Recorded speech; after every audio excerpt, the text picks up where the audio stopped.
Nakaraan nga nating kwento, tuluyan na ngang nag-clash ang dalawa, ang ating bida at itong halimaw na babae.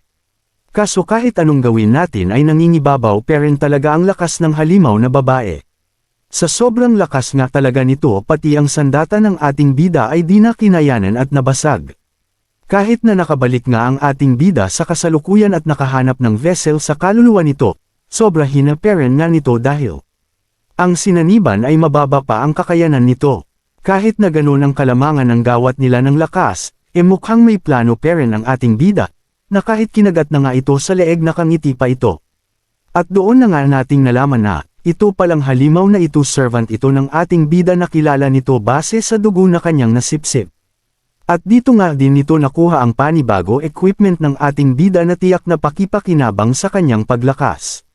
Sa nakaraan nating kwento mukhang maayos naman na ang lahat kaso problema di makakalabas si Dowry kasi sinadya ng ating bida na isil ito sa loob nung nagkaroon ng malawakang digmaan sa pagitan ng Halimava at tao dati.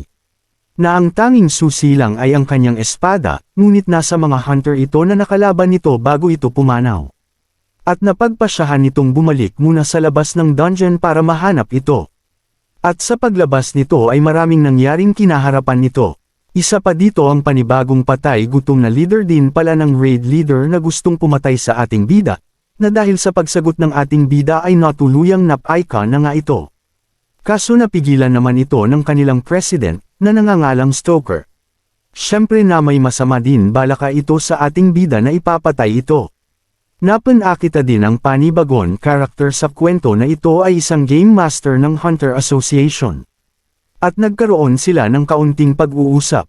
At ang pagbigay ng panibagong ID ng ating bida na level 10 officially na nga ito. Nasabi pa ng ating bida sa nakaraan ay kailangan nitong ma-fulfill ang kahilingan ng katawan na napossess nito, bilang papasalamat na nabuhay muli ito. Na kailangan protektahan na nito ang kapatid ng dating nagmamay-ari ng katawan ng ating bida na kasulukuyan naman na nasa panganib. Natuluyan namang nakapunta sa location ng kapatid ng dating nagmamay-ari ng katawan nito na si Xiao Xiao. Na sobrang natuwa ito dahil madidagdagan na naman ang experience points nito sa pagpatay ng mga hunters. Sa pinakitang bloodlust ng ating bida ay nangatag naman ang binti ng isang hunter na nasa loob ng tahanan ng ating bida. Na hindi lang ito yung natakot kundi lahat sila nandoon, nasabi pa nga nito habang natatakot na, naging hunter nga daw ito bago pa lang pero bakit ganito na lang ito kalakas ngayon at nauna pa nga silang na-awaken. At dagdag pa nito madali lang daw nito mapapatay sila base sa aura na nilalabas ng ating bida. Ganon na nga ang tagpo na bigla itong lumuhad at nagmamakaawa na ngayon na, patawarin daw sila nito. Wala naman daw silang nagawang masama at wala naman daw kahit peklat sa kapatid nito. Na kahit gustong-gusto na ng ating bida na patayin ito para sa kanyang experience points, nagawa pa muna nitong magtanong sa kapatid ng nagmamay-ari ng katawan ng ating bida. At sumagot naman si Xiao Xiao at sabi, sa tinjin daw nito ay mababait naman daw ito kaya wag daw nitong patayin sila. At dali-dali naman tong individual na nagpasalamat kay Xiao Xiao at magiging master na daw niya ang ating bida. At dinilatan naman nito, di pa daw ito katanda para sabihan nito, at wag na nga daw itong mambabyuli pa sa susunod at mukha naman daw itong mabait. Habang tinatitigan lang ng ating bida ang mga ito, nasasabi na lang niya sa kanyang sarili na. Sa bagay madali lang naman pataying mga ito, pero sa ngayon mas okay na lumayo muna sa troubles at magpakaloki muna sa ngayon, dagdag pa ng ating bida ay magagamit naman daw ng ating bida mga ito. Bigla naman may tinanong ang ating bida sa isang lalaki dito na, kung may alam daw ba ito pagdating sa black market. Dinaman na bigo ang ating bida at sumagot ito na meron daw, at kung meron daw itong order, at familiar ito sa mga ganitong bagay daw.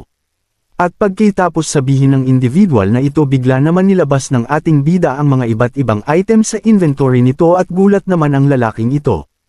After ma-release ng ating bida ito, nasabi naman ng ating bida na, kung gayon itong mga items na ito may mga rank D ito mga nakuha ko sa loob ng dungeon, gusto ko punta ka black market at benta mo ito. At bigla naman nagtanong ito na, nakuha mapobo lahat ng ito sa isang dungeon raid lang, paano po, nito sa ating bida? At dinaman sinagot ng maayos ng ating bida ito, sinabi nito habang naglilisik ang mata nito na, wag ng maraming tanong, susunod ka ba or handa ka nang mamatay ngayon? Napatikip na nga ito ng bibig at nasasabi sa kanyang isip na, mas mabuti daw na tumahimik na siya at nakakatakot daw ang ating bida. At nasabi naman ng ating bida na, huwag kang mag-alala, di naman ako ganun kasama, kapag nabenta mo na yan lahat pwede mong ibawas na lahat ng naging utang namin bahala ka na. Pagkatapos naman magsalita ng ating bida ay tuluyan na din sumagot ito at nasabi nito, huwag ka pong mag-alala after ko pong babenta ito, agad ko naman ibibigay sa'yo ang sobra. Dagdag pa nito, sobrang dami po nito, pero pwede ko po bang makakuha din kahit 5% commission sa mga mapagbebentaha? Nagsalita naman din ang ating bida na, walang problema sakin bahala ka akin lang wag na wag mong sasabihin kahit anong mangyari kung saan mo mga nakuha ito, siguro naman naiintindihan mo lahat ng mga sinabi ko ka ng ating bida. Bigla naman masaya ang pagsagot naman nito na, opo wag po kayong mag-alala masaya po kong makikipag-cooperation sa inyo, at parang binola pa nito ang ating bida na ito daw ang kanyang God of Wealth ngayon. Tuluyan na nga silang nagpalm at patuloy din humingi ng tawad sa kaguluhan na pinakita nila, ay sisend daw nito ang pera sa madaling pagkakataon.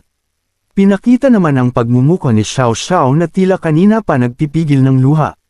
Di naman naiintindihan ng ating bida ang ginagawa ni Xiao Xiao na suntok nalan ito ng mahina sa binti ng ating bida na halo ang nararamdaman. Tuluyan na nga itong nagsalita na may pangangiyak pa sa boses na, kala daw nito na patay na ang ating bida dahil sobrang tagal daw nitong nawala. Napabuntong ng hininga na nga ang ating bida at napangiti na lang ito kay Xiao Xiao. Napaluhod na nga ito at hinawakan ang ulo ni Xiao Xiao at nasabi, pasensya ka na kung matagal akong nawala, napag-alala patuloy kita. At dagdag pa nito habang pinupunasan ng mga papatak na luha ni Xiao Xiao na, huwag ka nang mag-alala as long na nandito na ko wala nang pwedeng manakit sa'yo. Pinakita naman sa eksena dito na tuluyan na ngang naggabi at pinakit din ang tagpo na natutulog na si Xiao Xiao na mukhang katatapos lang nito umiyak at nasabi naman ng ating bida sa kanyang sarili na, matagal na panahon nang magkaroon ako ng pamilya nakakatuwang isipin na sa kalagayan ko ngayon magkakaroon ulit ako ng bagong pamilya sa katawan ni Zhou Qing, dagdag pa ng ating bida na. Kaya naman gagawin ko lahat maprotektahan Karen. At naisip din ng ating bida kung may nag-survive din bang mga pamilya nito nung siya pa ang Demon Lord. Nasabi nga ng ating bida ngayon na, ito na ang tamang oras, mukhang may gagawin itong isang bagay.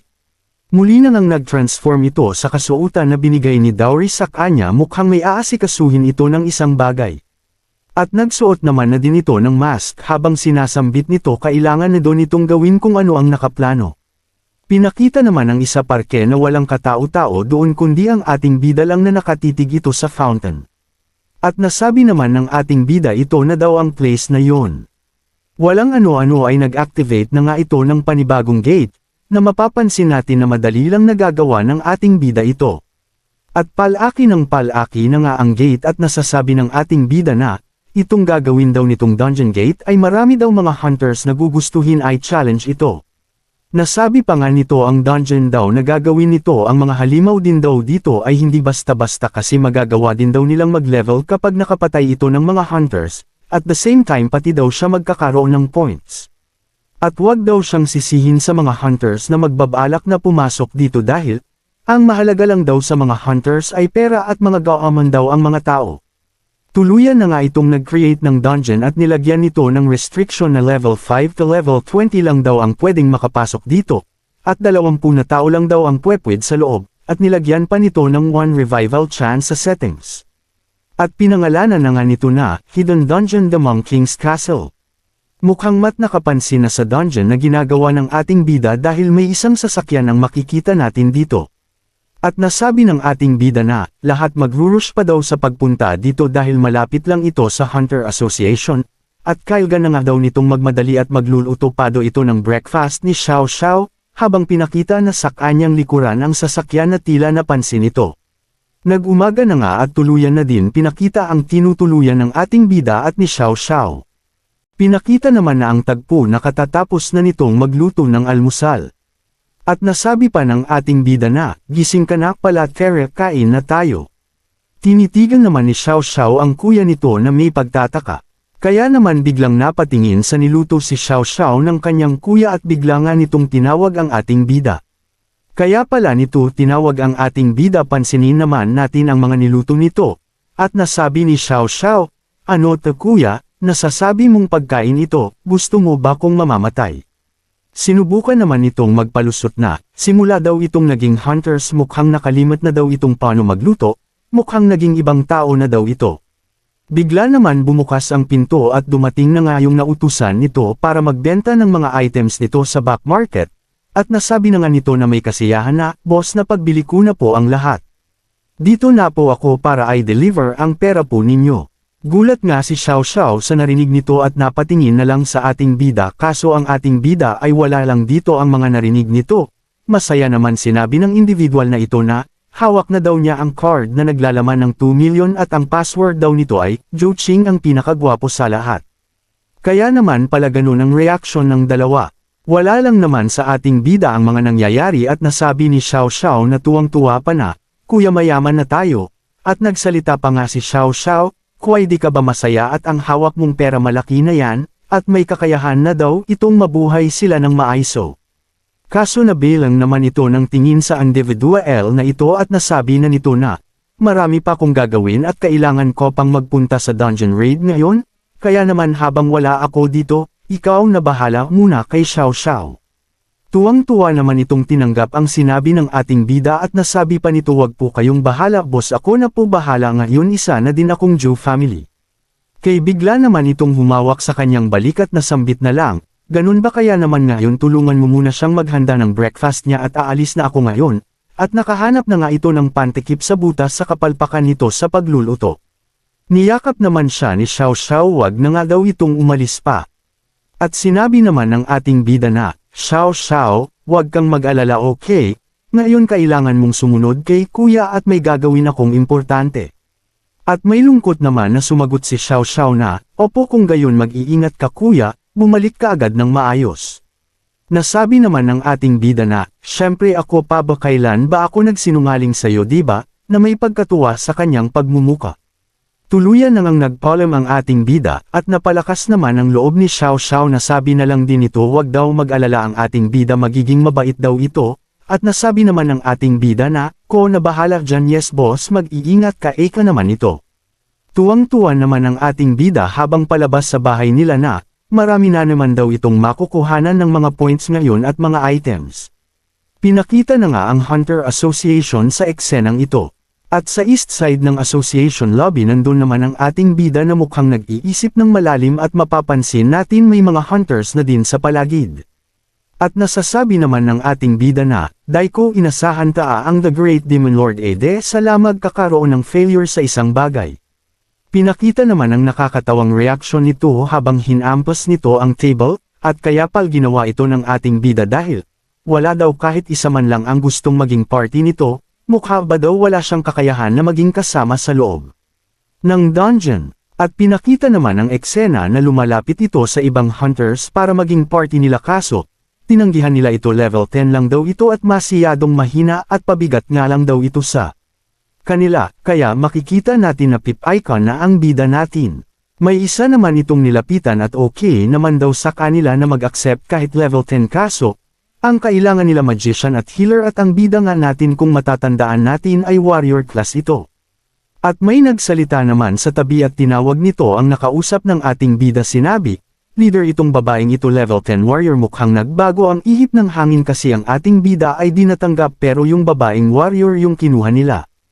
At ganun naman ang nangyari na itsyapwera ang ating bida kaya naiinis ito. Gustong gusto daw nitong mga level 10 warrior, alam naman natin bakit nito gusto diba? Kaya ganun na lang ang nangyari sa kanya kanina nung sinubukan nitong lumapit sa mga may kaparty, kaya naiwan ito ng mag-isa, wala na nga daw itong magawa ngayon, gusto na lang daw nito na ma-wipe out mga yun mamaya. Nagulat naman ang ating bida sa tinig na sinabi ng mga ito, gusto mo bang sumali sa party namin? At pinakita naman na ang nagmalasakit sa ating bida na yayain ito na sumama sa party nila, at inulit pa nito na ang party namin nangangailangan pa ng member para sa dungeon raid. Gusto mo bang sumali? Bigla naman ito napaisip at anatahimik bigla. At nagpanggap naman ito na maiyak-iyak pa na talaga ba ay a-accept mo ko? Sagot naman ng individual, oo naman, wala naman problema doon, na dinaman mo ari ang pagmumuka sa pinapakita ng ating bida.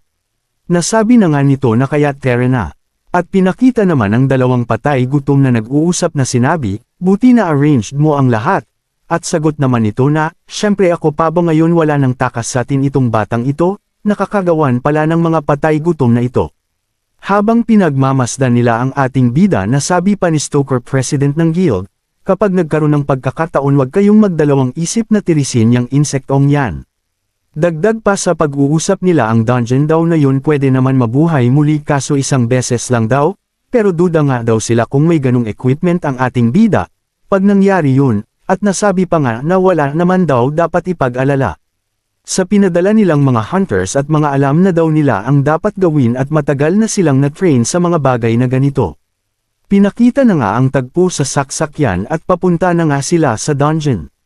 At bigla naman napaisip ang ating bida at tiningnan ng isa nitong makakasama sa loob ng dungeon, at nasabi ng ating bida na, yung isang kasama nito dido ito basta-basta alam nito dahil nadedetect nito ang lahat. At ano nga daw gagawin nito sa isang low-level dungeon diba?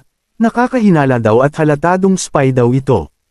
Pinakita naman sino ang tinutukoy ng ating bida.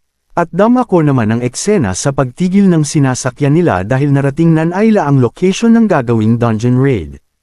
At nakababa na nga sila at mukhang handang-handa na nga ang mga ito. Pinakita naman na ang conditions ng dungeon at nakalagay nga dito ay, ang dungeon ay ang Lizardman Lake. Level daw na restriction dito ay level 10 to level 25. At ang capacity lang na pwedeng makapasok ay 5, mission ay patayin landang boss. Napatawa naman ang ating bida sa kanyang sarili na may pagtatanong dahil mukhang iba daw ang napuntahan nila at mukhang alam ng ating bida kung sino yung dungeon boss at ang pinuta daw talaga nila dito ay. At pinakita naman ang isang part ng dungeon na sobrang daming mga gold coins.